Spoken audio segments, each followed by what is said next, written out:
चाहे आप उनको सपोर्ट करते हो, आपकी फैमिली सपोर्ट करती है, या आपका उनके साथ व्यूज़ भी मिलते हैं, थॉट्स मिलती हैं, विजन मिलती है, लेकिन अगर वो गलत करें तो गलत कर रहे हैं यार। यहाँ पे फ़र्क आता है हमारी। अब अफसोस की बात ये है, ज़्यादा मेजोरिटी इस तरह नहीं सोचती। वो जो सोचती है ना, एक्सट्रीमिस्ट है भाई, ये इस तरह है, मैं इसको सपोर्ट करता हूँ, मेरे घर वाले सपोर्ट करते हैं भाई, ये इसी तरह ही है। इस तरह नहीं होना चाहिए। अब वो गलत कर रहे हैं तो गलत कर रहे हैं, लेकिन अब एक और नई भी तो चीज़ आई है ना अभी। अब जो हम लोग फ्रीडम ऑफ स्पीच या जिसके बारे में भी बात कर रहे हैं, अब आप अभी टीवी पे ये कहते होते हैं कि भाई बहुत रिस्ट्रिक्शंस हैं मीडिया पे और फ्रीडम ऑफ स्पीच नहीं है, लेकिन आपने पिछले साल में देखा कितना ओपनली टीवी पे फौज को इन्होंने खुला खुला बोला। अगर इतना होता होल्ड और रोका जा रहा होता तो इतना खुला तो नहीं बोलने देते ना। आज तक कभी बोलने दिए? मार्शल लॉ में भी नहीं बोलने दिए कभी किसी को, आज बोलने दिया गया है। अब वो बैक डोर पीछे क्या चीज़ें हुई है, वो that is a separate topic.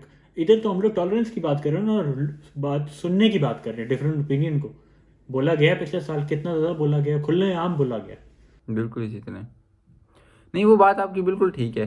देखिए, लेकिन वो अब इस पे again it varies from subject, topic to topic. कुछ टॉपिक्स पे जो है ना आपकी सेंसरशिप एक्टिव हो जाती है, ठीक है। अब देखिए, जिस तरह फॉर एग्जांपल मिसिंग पर्सन वाले वाक्य को इतनी कवरेज नहीं मिलती, दैट्स ट्रू भाई, किसी से बात छुपी तो नहीं हुई। इसी तरह कुछ और अब जो आपकी फाटा में जो मंजूर पश्तीन वगैरह की जो सारी थी, ये इनको भी इतनी नहीं मीडिया कवरेज मिलती थी। हालांकि यार देखो, मैं ये कह रहा हूँ ना कि जो भी है ना, हैं तो वो पाकिस्तानी, जो भी वो बात कर रहे हैं, देखो नथिंग एग्जिस्ट इन वैक्यूम। कोई बात एमी नहीं बन जाती, उसको थोड़ा सा इन्वेस्टिगेट तो कर लो यार कि हो क्या मसला है वाकई, उनकी एक side of story soon low. They might be wrong, वो मैं नहीं कह रहा, लेकिन फिर भी आप कम से कम उसको थोड़ा सा स्टडी तो करो ना कि क्यों हो रहा है इस तरह। तो ये देखिए, टॉपिक टू टॉपिक वेरी करता है मेरे ख्याल से। अभी भी कुछ टॉपिक वेरी करता है, हाँ, कुछ कुछ जगहों पे जहाँ पे कोई नेशनल स्टेक्स हाई होते हैं, वो सेंसरशिप भाई करने में कोई देर नहीं लगती, वो लगा देते हैं उसी वक्त।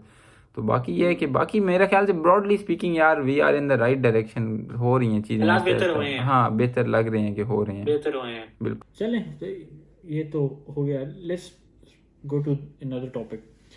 अब मुझे आपने बार कर मैं इसके बारे में जानना चाहता हूँ कि आपका परसेप्शन क्या था टुवर्ड्स इंडियंस या इंडियन पॉलिसीज़ यहाँ पे आने से पहले। अभी आपके साथ कोई इंडियन स्टूडेंट्स का इंटरेक्शन भी हुआ होगा डेफिनेटली, और एक आने से पहले क्या परसेप्शन था और अब आने के बाद क्या आपके व्यूज़ चेंज हुए हैं, या फिर जो भी है रियलिटी, वो मुझे ज़रा शेयर करो। एक जब बच्चा आता है पाकिस्तान या इंडिया से, उसका क्या परसेप्शन होता है वहाँ पे अपनी कंट्री में। जो एक है राइवलरी है। अब बहुत कुछ लोग होंगे जो नफरत करते हैं, लेकिन मेजोरिटी नहीं करते, लेकिन एक परसेप्शन होता है आने से पहले और यहाँ पे आने के बाद। इसको ज़रा शेयर करो। अच्छा देखिए, मेरा ना पहले से इंडिया के बारे में वही ये परसेप्शन था, इंडियन लोगों के बारे में, ठीक है, कि वो हमारे से कोई इतने डिफरेंट नहीं है, they are just like us, और कोई इतनी हमारे बीच में वो ग्रजेस नहीं है, ठीक है। ये मेरा परसेप्शन पहले से था, और वो मैं यहाँ कहूँगा आके सॉलिडिफाई हो गया, ज़्यादा ये इंडोर्स हो गया कि वाकई इसी तरह है, ठीक है।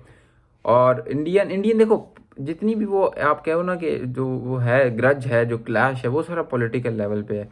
किसी भी कंट्री में मेरा ख्याल है कि उसके जो पढ़े लिखे लोग हैं ना यार, वो ये बात अब समझ चुके हैं कि भैया इन जंगों शंगों में कुछ नहीं रखा, ठीक है, और वो भाई भाई का नारा लगाते हैं। अब इंडिया में भी इंडियन जो लोग भी मिले हैं भाई अभी तक, दे आर वेरी नाइस, ठीक है, और वो बिल्कुल हम जैसे हैं। यूके में तो आपको पता ही नहीं चलता ना, दूर से कोई इंडियन आ रहा हो हमें थोड़ी पता चलता है लाहौर का या अमृतसर का।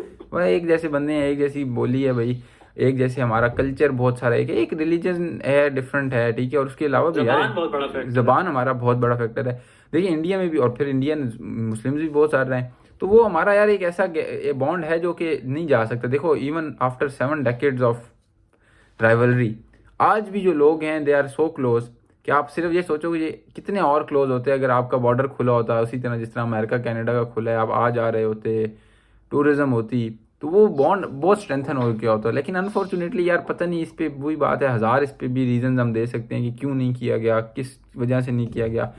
एक हॉस्टिलिटी को जान के ना रखा गया इन दो मुल्कों के बीच में। हालांकि यार there is nothing to be hostile about Indian and Pakistani, मतलब वो लोगों को आप यहाँ देखते हो मिलते जुलते, आप कहते हो यार देखो कमाल है, भाई लग रहे हैं बिल्कुल। तो इंडियंस के बारे में यार जैसा परसेप्शन था जो कि बहुत अच्छा था, वही रहा है अभी तक, और बड़ा अच्छा एक्सपीरियंस रहा है। मतलब एक नॉर्मल ह्यूमन बीइंग जैसा ही है ना, एग्जैक्टली कोई अनटिल अनलेस के वो इंसान ने ही कुछ गलत किया है, वो तो अलग बात है। लेकिन ओवरऑल आप एक कॉम को तो नहीं जज कर सकते ना कुछ लोगों की वजह से। बिल्कुल ऐसे ही है। और उल्टा मैं तो ये कहता हूँ कि आप ना मतलब नॉर्मल ह्यूमन बींग्स, आपने कहा ना यूके वगैरह में तो आके आप कनेक्ट कर जाते हो ज़्यादा उनसे। लाइक देखें जितने हाँ यहाँ पे कोई पाकिस्तानी मिलता है आप उससे कनेक्ट कर जाते हो। अगर फॉर एग्जाम्पल आपको पाकिस्तानी कोई नहीं मिला तो सेकेंडली भाई यही होगा कि कोई इंडियन मिला तो हम उससे कनेक्ट ज़्यादा कर जाएंगे as compare to someone from Germany, क्योंकि वो हमारा एक बॉन्ड है बिल्कुल वो इसी तरह है। और काफ़ी, और ये काफ़ी अच्छा है यार, इसको हम नहीं, ये देखो एक ये नेचुरल चीज़ है।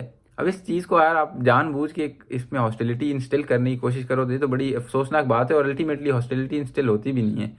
ये जो एक प्यार मोहब्बत है ये अल्टीमेटली उसका वैसे कोई वो भी नहीं बनता ना, कोई लॉजिक भी नहीं बनता कि हम आम लोग अगर एक दूसरे के लिए नफरत लेके बैठेंगे एक दूसरे सिर्फ पराए मुल्क में, तो आप अपने साथ ही ज्यादती कर रहे हो। इस मतलब कोई फायदा नहीं है आपका। वो एक जो मुल्कों के बीच में चल रहा है ना, वो पॉलिसीज का जो क्लैश है वो तो रहेगा, और वो है, और वो पता नहीं कितने साल रहेगा, वो अलग है। लेकिन लोगों में इतना ऐसा नहीं है अनटिल अनलेस कोई इंडिविजुअल कोई बंदा कुछ इस तरह की हरकत करता है। खुद भी देखें, एक्सपीरियंस किया होगा ना, आपको भी वहाँ पे मिले होंगे काफ़ी लोग, तो आप इसी तरह है यार। हर मैं तो जिससे पूछा वो यही कहता है कि यार फिट सीन है। ऐसे ही है, ऐसे ही। अच्छा, अब मैं ज़रा एक और चीज़ के बारे में भी बात करना चाहता हूँ। What do you think about the policies of India and Pakistan in correlation to Kashmir, technology, trade and youth? मतलब दोनों मुल्कों की जो पॉलिसीज है इन पर्टिकुलर फील्ड्स में, वो कितनी को डिफरेंट है, और कितनी आपका क्या व्यू है इन डिफरेंट पॉलिसीज के ऊपर? पहले कश्मीर की बात करते हैं। टेक्निकल डिटेल्स में तो पॉलिसीज़ की भी मेरा भी इतना उसकी स्टडी इन डेप्थ नहीं है कि मैं आपको बताऊं। ओवरऑल जो है overall yes, broadly broadly definitely. देखिए कश्मीर की पहले बात करते हैं। इस पर मैं ब्रीफली यार ये कहूँगा, देखो कि कश्मीर की क्या वैल्यू है दोनों मुल्कों के लिए, ये पहले बात समझनी है। हमें तो दो बातें बताई जाएंगी एटलीस्ट, या मुझे दो बातें पता है इन माई वेरी हम्बल ओपिनियन। एक है स्ट्रेटेजिक वैल्यू, ठीक है। स्ट्रेटेजिक वैल्यू ये है कि वो टॉप पे है एंड इट्स मिलिट्री वाइज वो सियाचिन वगैरह और कारगिल शारगिल ये सारा आपका स्ट्रेटेजिक पॉइंट है। दूसरी हमें जो वजह बताई जाती है पाकिस्तान में वो ये है कि all of your rivers flow from Kashmir. So आपका वाटर एक तरह का वो है, उसकी उसी वाटर इंपॉर्टेंट है। और वो फिर कायद आज़म की वो कोट भी अक्सर कोट किया जाता है कि कश्मीर पाकिस्तान की शहर आगे। ये दो बातें होगी। थर्ड आर्गूमेंट क्या है कश्मीर के लिए हमारा कि यार मुसलमान हमारे भाई बहन है और बिस्मिल्लाह ठीक है।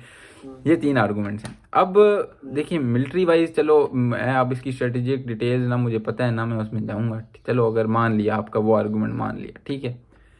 फिर आप पानी की बात करते हो यार, 70 साल हो गए, मतलब you have not devised an alternative for this water solution. आप जितना मर्जी सर मुल्क उठा के देख लें, आप इसराइल उठा के देख लें, सूखे से टीले पे बना था, उन्होंने इतनी इनोवेशन लाई, इतनी टेक्नोलॉजिकल एडवांसमेंट लाई वाटर रिसोर्समेंट और वाटर को करना फिल्टर रिसाइकल और इफेक्टिव यूज़ ऑफ वाटर की, उन्होंने इतना कुछ किया कि उन्होंने वो अपनी वाटर इंडिपेंडेंस जो है ना वो वाटरली इंडिपेंडेंट हो गए।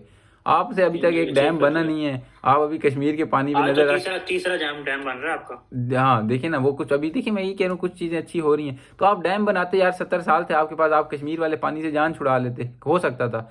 और जान ना भी छुड़ाते तो यार इंडस वाटर ट्रीटी थी, it has been functioning effectively and it's still functioning, ठीक है। और सेकेंडली यार जो मुसलमानों वाला बात है मेरे ख्याल से वो भी देखो, अगर सिर्फ हमारा ये आर्गूमेंट हो ना कि हमने मुसलमानों को वहाँ पे रेस्क्यू करने जाना है कश्मीर में, अगर सिर्फ ये आर्गूमेंट हो तो मैं थोड़ा सा उससे रिस्पेक्टफुली डिसएग्री इसलिए करूंगा कि यार मुसलमान तो दुनिया में और हैं। फिर आप जाओ ना फ़लस्तीन वालों के पास भी चले जाओ, सीरिया वाले में चले जाओ, चाइना में यूगर के मुसलमानों के पास चले जाओ, सब आपके भाई हैं ना यार, मुसलमान हैं। मैं ये कहता हूँ कश्मीर पे सर, कश्मीर के आप देखो कितना सिंपल सा कहने को, कितना सिंपल सा लॉ है। यूएन कहता है कि रेफरेंडम करा दो। अच्छा 1948 में रेफरेंडम होने लगा था, क्यों नहीं हुआ?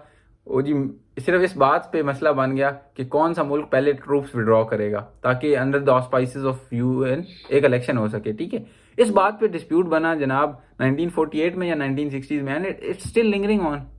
मतलब आप देखो मेरे ख्याल से ये आपने पूछा ना कि पॉलिसी क्या है, मेरे ख्याल से sir Pakistan, India and the global powers, United nation, इसमें पॉलिटिकल विल ही नहीं है कश्मीर का इशू रिजॉल्व कराने की। करना ही नहीं चाहते ना। नहीं वैसे ऑनेस्टली दोनों के इंटरेस्ट में नहीं है, दोनों के इंटरेस्ट में नहीं है, पाकिस्तान के भी नहीं है, इंडिया के भी नहीं है। क्योंकि अगर इंडिया के पास चला जाता है कश्मीर तो पाकिस्तान का लिंक ही ख़त्म हो जाएगा ऊपर वो चाइना वालों के साथ, जो बहुत इस वक्त अब तो वो बहुत मेजर प्लेयर है चाइना सी पैक की वजह से। और अगर पाकिस्तान के पास आ जाएगा पूरा कश्मीर, उन लोगों की इंडिया के लिए मुश्किल बन जाएगी। कश्मीर से ये इस मामले में बिल्कुल स्ट्रेटेजिकली बहुत इंपॉर्टेंट है। और मेरा एक वैसे अपना एक ओपिनियन है अगेन, कि मेरे ख्याल से पता है मुझे क्या होता नज़र आता है इसकी। अब मेरे पास कोई ऐसा नहीं है कि आप कहें कि मैं इसको कोई पॉलिटिकल लॉजिक्स दे के बैक करूं या इसकी इंटरनेशनल लॉ में क्या तरीक़ेकार होंगे, लेकिन मुझे आपस में बात हाँ आपस में कर रहे हैं। मुझे लगता है कि ये जो लाइन ऑफ कंट्रोल है ना, ये सर बन जाएगा इंटरनेशनल बॉर्डर, ठीक है। आप रखो, आपके पास जितना कोई कश्मीर है, गिलगित बल्तिस्तान आप रखो, ठीक है। And you have been living like this, like जो आपका है, ठीक है आपका। और आप वो जिन कश्मीरी फैमिलीज ने इधर उधर माइग्रेट करना है, उनको उसी तरह mini partition might take place. अब इसमें देखें एक थोड़ा सा, no offence to our Kashmiri brothers and sisters, वो लोग देखें कश्मीर के लोग भी तो इस मामले में उनकी भी तो से होनी चाहिए ना। मैं कौन होता हूँ यहाँ पे बात करने वाला यार। ये कश्मीर में कुछ ये भी नैरेटिव है कि कुछ लोग कहते हैं कि दे वांट इंडिपेंडेंस। तो अगेन यार उसका यही है कि फिर अब वो भी देख लें, उन अब कश्मीरी पीपल अगर if they really want independence, उनका पूरा हक है यार, ठीक है। So they will have to obviously, practically वो चल नहीं सकता ना। देखिए चलें अगे ये देखिए, मैं फिर भी रिस्पेक्टफुली ना ये बात मैं नहीं करूंगा, क्योंकि चलो यार कश्मीरियों का हक है, ठीक है, वो अलग उनका हक है यार। अगर इफ दे वांट टू, तो all they have to do is to get themselves politically organised, इतना ऑर्गेनाइज हो जाए कि अगर इस तरह का कोई सेटलमेंट होती है तो obviously they have the right. लेकिन रेफरेंडम तो लेना है ना किसी तरह का भी, आइदर इंडिपेंडेंस, तो वो पॉलिटिकल ऑर्गेनाइजेशन हो, कश्मीर की पॉलिटिकल क्लास की भी, इंडिया पाकिस्तान की भी एक प्रॉपर पॉलिटिकल थ्रस्ट बिल्डअप हो, जिसमें वो कहेंगे यार अब इसको इशू को रिजॉल्व करना है। क्या मतलब इतनी सी बात है, एक रेफरेंडम नहीं हो रहा यार 70 साल से, मतलब आप खुद बताएं दुनिया ने क्या क्या कर दिया 70 सालों में, तो वही पॉलिटिकल विल नहीं है। तो बस वो हो तो यार क्यों क्या नहीं हो सकता। एट द एंड वो बात वही है कि एक जो नजर आता है कि भाई जो हमारा है वो हमारा ही रहेगा, जो उनका है वो उनका ही रहेगा। और देखिए मैं ये जो बात मैंने की ना कि लाइन ऑफ कंट्रोल बनेगा, इसका एक थोड़ा सा मुझे अगर आप कहें टेक्निकली, मैं मेरा ओपिनियन इस फैक्ट पे बेस्ड है कि देखिए कितना टाइम गुजर गया वो इंडिया की आर्टिकल 370 की एब्रोगेशन को। Now very frankly speaking, now India's abrogation of the Kashmir special status, now it is slipping down the pages of history. ये आप मानते हैं बात? भाई दिन ब दिन वो बात पुरानी होती जा रही है ना। वो पहले जिस तरह देखें पाकिस्तान में भी वो शुरू में हुआ था हाइप, अब आपको नजर आती है कुछ नहीं होता। अब आपके पास सिर्फ सरीना होटल के बाहर और एयरपोर्ट के बाहर वो 1-2 क्लॉक्स रह गई हैं जिसमें लग रहा है कि टिक टिक टिक टिक, ठीक है। और हमारे यहाँ वो नाम चेंज कर दिया जाता है हाईवे का नाम चेंज किया और बस हमने वो गिलगित बल्तिस्तान को पाकिस्तान का मैप बना दिया, ठीक है। तो ये सारी बातें हमने भी वही किया जो उन्होंने किया। अब देखिए ये सारी बातें हिंट आ रही है ना कि स्टेटस को मेंटेन रहेगा इंडिया। वो अब इंडिया ने पहले 370 का जब हुआ आर्टिकल एब्रोगेट, तो कुछ थोड़े बहुत ऐसे र्यूमर्स आए सोशल मीडिया पे कि इंडिया कहता था कि बस अभी हम वो जम्मू कश्मीर, वो जो पाकिस्तान के पास आज़ाद कश्मीर है, उस पर हमला करके उसको भी रीगेन कर लेंगे। लेकिन नहीं हुआ ना, साल और होता भी नहीं है यार, नहीं होता भी नहीं है। बच्चों का खेल थोड़ी है ये, इस तरह तो नहीं होता। अभी देखें इससे क्या पता चला कि पाकिस्तान ने भी कश्मीर गिलगित बल्तिस्तान को अपने मैप में डाल दिया, इंडिया ने भी वो कर दिया। बस तो ये line of control sir solidify होती नजर आ रही। चलो इस पे अब और नहीं बात करते क्योंकि हम लोग ना इतने इतने एक्सपर्ट हैं। बस जो जानते हैं, जो पढ़ा लिखा है या देखा है, वही उसी पे बात करें। अब जरा मैं जो इम्पोर्टेंट चीज़ है उस पर, इसका जो सेकंड पार्ट था कि इनकी जो हम दोनों मुल्कों की जो पॉलिसीज़ हैं ऑन ट्रेड एंड टेक्नोलॉजी, उधर उस पर क्या देखते हो? कुछ ओपिनियन है उसके बारे में? देखिए बिल्कुल है ओपिनियन। देखिए टेक्नोलॉजी के बारे में तो मेरा ये ओपिनियन है ना कि देखिए इंडिया ने टेक्नोलॉजी को एम्ब्रेस किया, ठीक है, और वो आपसे आगे निकल गया इस मामले में, बहुत आगे निकल गया। अब मैं आपको एक ब्रॉडली एग्जांपल देता हूँ। यार इंडिया में आईआईटी बना था 1980s में, if I am not wrong, ठीक है, लेकिन बना था मेरा ख्याल है पहले ही, काफ़ी पुराना है, ठीक है। आईआईटी यार अब इस तरह का इंस्टीट्यूट बन गया है कि उसका मैंने सुना है, फैक्ट्स और फिगर्स मुझे नहीं पता, कि अक्सर ये होता है कि आईआईटी के जो बच्चे जो होते हैं, जो रिजेक्ट होते हैं, वो एमआईटी यूएसए चले जाते हैं। मतलब उसका वो स्टैंडर्ड सेट हो गया, ठीक है। अब आपने देखें अब इंडिया जब 1980s में वो बना रहा था आईआईटी और इस तरह के मुतअद्दिद और IT institutes to get benefit from the internet boom जो कि आने वाला था, हम क्या कर रहे थे सर? हम यहाँ पे रशिया के साथ जंग लड़ रहे थे पराई मुल्क में, अब पता नहीं क्या कर रहे थे, ठीक है। हमारा सारे रिसोर्सेज, सारा नेशनल अटेंशन उस तरफ था। हमने टेक्नोलॉजी को एम्ब्रेस ही नहीं किया। हमने ना पता नहीं क्यों एक तरह से ना इससे मुंह फेरा यार। अभी तक आप कभी देखें, हम थोड़े से पुराने बच्चे हैं ना, मतलब नहीं, अक्सर हम भी अभी तक, अब देखो फॉर एग्जाम्पल क्रिप्टो आ रही है, ठीक है। अब हम पाकिस्तानियों में ये बात इंस्टिल हो गई है कि हम ना टेक्नोलॉजी से भागते हैं। अभी देखो क्रिप्टो आ रही है सारी दुनिया में, आप देख रहे हो, इट्स गेनिंग ट्रैक्शन। तो यार इस रियलिटी से हम भाग छोड़ ही सकते हैं। बहुत बड़ा प्रॉब्लम क्या है इसको, इस चीज़ से पैसा बनाना हम लोग समझते हैं गुनाह है। इस तरह इसे ये हम अच्छी बात नहीं समझते। जो पैसा बनाते हैं ना वो कहते हैं वो अच्छा आदमी नहीं है, वो 2 नंबर तरीके से ही पैसा बना हुआ होगा। जो भी तो हमारी सोसाइटी में ऐसे कोई रोल मॉडल ही नहीं है। वहाँ पे अंबानी है, टाटा है, बिरला है, फलां टमकान है। हमारे यहाँ कौन है? जो 1-2 लोग हैं, मलिक रियाज या मंशा जैसे, वो तो भाई चोर हैं, हम ये कहते हैं भाई। हाँ, अच्छे तरीके, मुश्किल है पैसा बनाना यहाँ पे भी और वहाँ पे भी। वहाँ पे भी रिश्वत चलती है, यहाँ पे भी रिश्वत की, but you need to appreciate these individuals जो इस सिस्टम से निकल के आज वो कहाँ से कहाँ बन गया है, किंग मेकर और इंडस्ट्री के टाइकून्स हैं। You need to appreciate them and make them role models for your youth and your जो भी आपकी इंस्पिरेशन बने, ताकि कल को और बच्चे भी बिलियनियर्स बने हमारे यहाँ। लेकिन हमारे यहाँ पैसा बनाने को एक बैड तरीके से देखा जाता है कि वो गलत तरीके से बनाया होगा। सही बात है। एक और इसमें जो मुझे, मैं आपको बताऊँ, बड़ी इंटरेस्टिंग बात लगती है, हमने इंडियन मूवीज़ में भी अक्सर देखा है ना कि वहाँ पे वो कहते हैं ना कि हर बच्चे को यार रट लगी हुई है कि मैंने इंजीनियर बनना है, इंजीनियर बनना है। अक्सर सुना है ना। अब पाकिस्तान में देखें इंजीनियरिंग की है लेकिन इतना नहीं है। इंडिया ना मेरे ख्याल से है भाई, एक इंडिया में आप कहें कि एक पैराडाइम शिफ्ट आया मेरे ख्याल से, like at the start of 21st century में, ठीक है। एक पैराडाइम शिफ्ट आया और पाकिस्तान अभी तक उस पैराडाइम शिफ्ट से पीछे है या अभी उससे थोड़ा थोड़ा निकल रहा है आफ्टर 20 ईयर्स। पैराडाइम शिफ्ट ये था कि इंडिया में पहले देखिए जिस तरह पाकिस्तान में CSS है, बड़ी ग्लैमरस जॉब मानी जाती है, आर्म्ड फोर्सेस बड़ी ग्लैमरस जॉब मानी जाती है। इंडिया में बड़ा ट्रेंड था वो IAS करने का, जो उनका CSS का इक्विवेलेंट होता है, और दैट वाज वेरी रिस्पेक्टफुल, ठीक है। इंडिया में पहले मेरे ख्याल से ये बड़ा एक प्रोफेशन माना जाता था कि वो भाई IAS कर लो, सारी यूथ इसमें बड़ी मेहनत करती थी, ठीक है। और वो एक कल्चर था कि बस ठीक है, जैसे हमें भी अभी अक्सर घर वाले कहते हैं ना कोई CSS कर लो जी, बड़ी क्या है जी, बड़ी टोट आ रहा है। ये एक कल्चर है कि बड़ी टोट आ रहा है, भाई क्या टोट आ रहा है, एक सरकारी गाड़ी मिल जाएगी, क्या टोट आ रहा है। अब ये कल्चर था नहीं। अब मैं वो जो शुरू में हम लोगों ने बात की थी ना, बाहर क्यों कर रहे हैं भाई, टाइटल है। Exactly that's the point. Title हाँ, ये हमारी सोसाइटी में है और इस दोनों की चीज को हमारी exist सोसाइटी करता है। रिवॉर्ड करती है। फिर अल्टीमेटली हम भी यार कहीं ना कहीं रेजिस्ट करते हैं, कहीं ना कहीं हम भी केव इन कर जाते हैं सोसाइटी प्रेशर पे।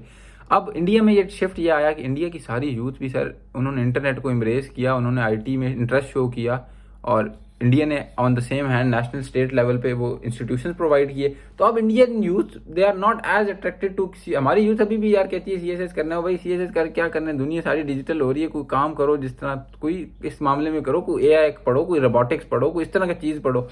अब CSS लेकिन क्यों करना है, बिकॉज यार ठीक है ना, अगर आपने साल डेढ़ 60 साल की नौकरी लग जाएगी, टाइटल मिल जाएगा, सुकून, 20-30 सालों बाद आप 20 ग्रेड में it's an easy thing, is a way out, it's an easy way out. आपने 2 साल पढ़ना है, नहीं रहेगा फिर आपकी लाइफ में। जिस तरह देखो ना, अभी भी कहते हैं इलॉन मस्क एक्सपेरिमेंट कर रहा होता है और एडवेंचर है, 1 मिनट अप 1 मिनट डाउन वाला सीन है। तो ये एडवेंचरस, ये एंटरप्रेन्योर स्पिरिट इंडिया में आ गया और पाकिस्तान में नहीं आया। और बिल्कुल, और ये फिर इंडिया इसकी वजह से। इसके बारे में मैं आपके साथ यही बोलूँगा कि जो मुझे लगता है, जो मैंने लास्ट स्पेशली 6-7 सालों में ऑब्जर्व किया है कि हमारी सोसाइटी, हमें 3G कब मिला यार? हमें 3G 2013 या इसमें मिला है। बाकी सारी दुनिया तो 4G पे उस वक्त चली गई थी। हम लोगों को 3G 4G अब जाके नसीब हुआ, ठीक है। अब we are talking about 5G पूरी दुनिया में, और पाकिस्तान में भी ट्रायल हो गया है मेरे ख्याल से। ठीक, मैं जो बड़ी फ़नी और जो बड़ी एक नोट करने वाली चीज़ है जो मुझे लगती है कि हम लोगों की सोसाइटी में ना ऐसी कुछ हम लोग इतना पीछे रहे हैं, दब के रहे हैं, be that number of reason, Russian war और ये इस्लामाइजेशन और ये टेररिज्म वगैरह। लेकिन हमें जो मिल रहा है ना, जो एज है हमारे पास, वो हमारा लीप फ्रॉग का एज है। लीप फ्रॉग को मैं एग्जांपल इस तरह देता हूँ, फॉर एग्जांपल यही मैं इंटरनेट की एग्जांपल देता हूँ। अब हमारे पास इस वक्त बच्चे के पास फ़ोन, इंटरनेट यूज़ करने का उसको आता है, गांव से लेके शहर तक, ठीक है। ये किस तरह डेवलप हुआ? पिछले 5-6 सालों में डेवलप हुआ। अब आप हर किसी का फ़ोन देखते हो, स्मार्टफोन होता है वो, और इंटरनेट की एक्सेस देखते हो। अब उसको टिकटॉक भी लगाना आता है, यूट्यूब भी लगाना आता है, सारी चीज़ें लगानी होती है उसके पास सोशल मीडिया के, फेसबुक वगैरह के भी प्रोफाइल्स हैं। आप वो देख रहे हो ट्रांजेक्शन, उसने वो GPRS वगैरह बीच का वो उससे गुजरे ही नहीं हम लोगों की सोसाइटी। हमारी डायरेक्ट उसने जम मारा 4G LTE पे, ठीक है। और अभी आपकी सोसाइटी में एक नई वो चीज़ आहिस्ता आहिस्ता कर रहे हैं, हो जाएगा प्रॉब्ली 1-2 सालों में, इलेक्ट्रिक कार्स, ठीक है, इलेक्ट्रिक टेक्नोलॉजी, जो पूरी दुनिया में अब जाके तो 2000 में शुरू हुआ था वो सारा सिस्टम, अब जाके इंटीग्रेट होने लगे। यूरोप में काफ़ी मुल्कों ने टैक्स रिबेट मिलता है, चाइना में मिलता है, अमेरिका में मिलने ये टेस्ला के शेयर्स कितने ऊपर चले गए इस साल में। पाकिस्तान में अब वो आ गया है दुनिया के वो जो प्रोसेस होता है ना, वो जो रट वाला प्रोसेस, मुश्किल, वो उसको मना करने वाला, वो वाली प्रोसेस से हम निकल के डायरेक्ट उस पर जा रहे हैं। ये एक हमारे बड़ी फ़ायदे की चीज़ है कि अब हम लोग इलेक्ट्रिक गाड़ियाँ भी यूज़ करेंगे, हम लोग इंटरनेट की एक्सेसिबिलिटी भी आएगी, हम लोग उस सारी प्रोसेस से गुजरे ही नहीं है। वो एक तरीके से फ़ायदेमंद चीज़ है। जो हुआ नहीं हुआ वो अलग बात है, वो अलग टॉपिक है, लेकिन अब जो हो रहा है, अब फूड पैंडा भी है आपके पास, करीम भी है, ऊबर भी है, 10,000 किस्म की आपके पास फैसिलिटीज़ आ रही हैं जो दुनिया में थी, हमारे यहाँ लेट आई, लेकिन लोगों ने अडाप्ट कर लिया। कैसे करीम ने अडाप्ट किया, पूरी मार्केट को कैप्चर किया, कुछ महीनों के अंदर पूरी मार्केट को कैप्चर कर लिया। अब आपको ट्रेडिशनल टैक्सीज यूज़ करते हुए लोग नज़र ही नहीं आते। Same goes for your delivery services, food panda, even तो ये डोमिनेट कर रहे हैं, मोनोपोली बनी हुई है इन लोगों की, लेकिन लोगों ने अडाप्ट कर लिया और एक जाहिल बंदे को भी अब्यूज़ करनी आती है वो। ये इस चीज़ के बारे में ये कह रहा हूँ कि जो मैंने ऑब्जर्व किया, हमारी सोसाइटी ने बहुत जल्दी अडाप्ट किया और उसके जुगाड़ भी उन्होंने देख लिए कि उन्होंने किस तरह उसको बेहतर करना है, किस तरह बेहतर करना है। सेम गोज फॉर क्रिप्टो वगैरह। ये बेसिकली क्रिप्टो क्या है भाई, एक मोड ऑफ पेमेंट ही है ना। दुनिया को ज़रूरत पड़ी ना इस साल कि टैंजिबल चीज़ों को अवॉइड किया जाए और इलेक्ट्रॉनिक पेमेंट्स हों, फ़ोन के थ्रू ही पेमेंट किए ना यार। अभी आप यहाँ पे आए हो, यहाँ पे तो सब कुछ इलेक्ट्रॉनिक पेमेंट हो रही है, कोई कैशलेस इकोनॉमी बन चुकी है, हमारी भी बन सकती है और बनी भी है। इफ़ यू सी के इजी पैसा और जैज़ कैश का जो प्लेटफॉर्म है, वो कितना ट्रांजैक्शन होती है वहाँ पे, आम बंदा वहाँ पे कितनी ट्रांजैक्शन करता है। आपके घर में जो मुलाजिम है वो अपनी तनख्वाह अपने घर किस तरह भेजता है, वो जैज़ कैश या इजी पैसा के थ्रू भेजता है। This is digital economy. लोगों ने अडॉप्ट किया but they are not realizing कि इन्होंने अडॉप्ट कर लिया है। बिल्कुल इसी तरह ये सारी बातें आपने ठीक बिल्कुल कही हैं। वो आप जो अडॉप्ट की बात हम कर रहे थे ना, उसमें ये क्या, देखो लोग, हर बंदे ऑब्वियसली, हर मेरे ख्याल से तो हर कंट्री के लोग भाई, एक sufficient level of intelligence, smartness होती है लोगों में, नेचुरल ह्यूमन में होती है। तो when you give them something ना, they will obviously do something that benefits them, ठीक है, they will figure it out obviously. अब पाकिस्तान में इंटरनेट आया, सब आया, देखो अभी मैं कल रात को ही पढ़ा था, पाकिस्तान आपकी फ्रीलांसिंग में एक वन ऑफ द बिगेस्ट, हाँ फोर्थ है ऑनलाइन मार्केट्स में लेबर दे रहा है। सिमिलरली आप अमेजोन की ई कॉमर्स पे, इवन के अभी तक अमेजोन पाकिस्तान में लीगल नहीं हुई सर, फिर भी हम फैसलाबाद से इतनी सामान बेच रहे हैं, हमारा ट्रेडर बैठ के, कि उसने बिल्कुल आग लगा दी है। फिर आप देखें क्रिप्टो में पाकिस्तान अब आता जा रहा है ऐसा ऐसा, ठीक है, इवन के अभी ये चीज़ें लीगल नहीं है, फिर भी आप देखें पाकिस्तानी कितने क्यूरियस हैं to do this things, and this is a very good sign कि एटलीस्ट यार आखिर में हम टेक्नोलॉजी को एम्ब्रेस कर रहे हैं। ये एक बहुत बड़ी हकीकत है जिससे आप भाग नहीं सकते। हाँ, हो गई एम्ब्रेस यार, लोगों ने कर लिया बिल्कुल, embrace। बस अब इसको थोड़ा सा हमारी नेशनल लेवल पे सपोर्ट मिले, कोई थोड़ी सी पॉलिसी मेकिंग स्मूथ हो, जिस तरह हमारे वो अक्सर यूट्यूबर्स कह रहे होते हैं कि यार कोई थोड़ी सी यूट्यूब की पॉलिसी दे दो, कि कोई पता ही नहीं होता किस दिन बैन लग जाए, किस दिन क्या हो जाए, थोड़ी सी अनसर्टेनिटी रहती है इस मामले में। मेरे ख्याल से तरफ ही जा रही हैं। एक ओवरऑल भी अगर आप देख रहे हैं ह्यूमन साइकिल, या जो भी हर चीज़ की एक साइकिल होती है, मुझे लगता है कि हर जिस चीज़ का जवाल आता है ना, उसका अरूज भी आता है, घूम फिर आके होता है ना। पाकिस्तान कितने टाइम से रट में ही था, उसी में चलता चली जा रहा है, कितनी प्रॉब्लम से निकल के भाई आ गया।